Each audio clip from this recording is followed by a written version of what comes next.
Good afternoon, and thanks for joining us for Living Local, your lifestyle show for all things Charleston and beyond. I'm Ashley Meservey.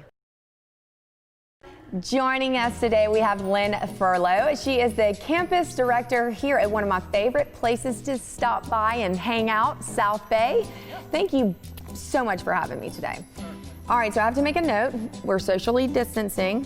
Today we're talking about the Shim Creek Health Center, but we're not actually in there, right? Because we want to make sure that the at-risk population, everything is taken control, right? That is correct. We're over in independent living, which is part of our continuing care retirement community here.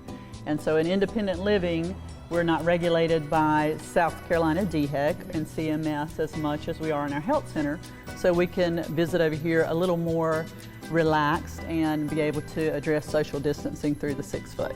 So I don't know how the folks at home don't know about SouthBay, because I talk about y'all all the time, but before we get into the Shim Creek Health Center, let's just tell them real quick what you do here and what you offer. I am the campus director here over our entire campus, which includes independent living here at SouthBay, as well as assisted living, memory support, and skilled nursing with short-term rehab over in Shim Creek Health Center.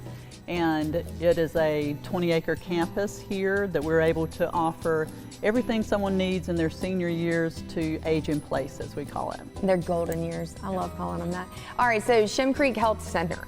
We've done a segment before on that. Talk about kind of, it's been a crazy year and we don't know what's happening. It seems like hourly or daily. How has it changed, or how have y'all adapted? Well, it has been a very busy year. It's been a year of learning a lot of new things.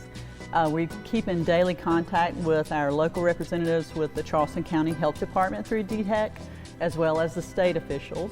Our local council people, the mayor, and everybody are very involved and in touch with us on a daily and frequent basis to keep us updated on the current regulations and rules in regard to health care, to keep our residents and our staff safe and healthy.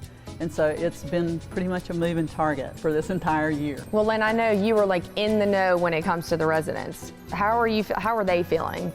Well, the fact that families haven't been able to visit has been quite the challenge, but we've gotten really creative. We've been able to do a lot of Zoom visits, a lot of FaceTime, a lot of phone calls.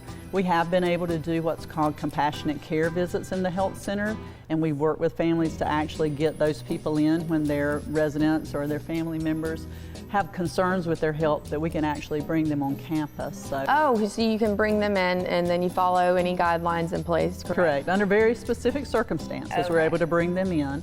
Recently, those rules have changed, and so that's going to become a more and more open environment. Exactly, and then who knows what happens from there.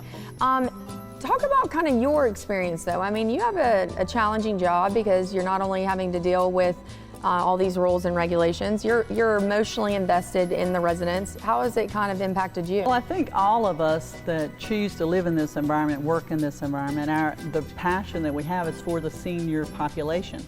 And so keeping them safe and healthy is our daily goal, but given COVID, it's been intensified just and magnified to a degree we could have never anticipated. And so every day, we just are focused on keeping everybody safe and healthy. We have so much information, everybody's aware of that information coming every day, to be able to decipher that information, filter through it, apply what applies, and reduce the noise as much as we can to keep our residents safe and healthy. So as far as the Shim Creek Health Center, like what are the services you provide there? Are you having to like incorporate a lot of mental health too into that? I mean, I'm assuming that would probably be something you're having to address here as well with loneliness. Well, it's the isolation potential that we have with the restrictions, and so our staff is really attuned to interacting and engaging with our residents socially. We actually have assigned staff members that we adopt a certain group of residents, and we actually visit with those residents daily. We reach out and we're responsible to Zoom and FaceTime their family members and stay engaged so they feel that they have that connection still through whatever means we're able, and are certainly looking forward to the day when we can get them back on campus. Well, I love talking about the positives. So let's just talk about some of the positive experience. What do you think this has taught you or the residents? I mean, do you find that the community is getting stronger and things like that? Well, I think it's really enhanced and developed our staff's ability to engage residents. And we've seen even more value placed on that. Our activities directors, life enrichment people have done such a great job being mobile for a time. People really were restricted to their actual apartments. So we did a lot of mobile activities where we had these really creative carts, where we have rolling happy hour where we bring individual wine around and little cheese and crackers.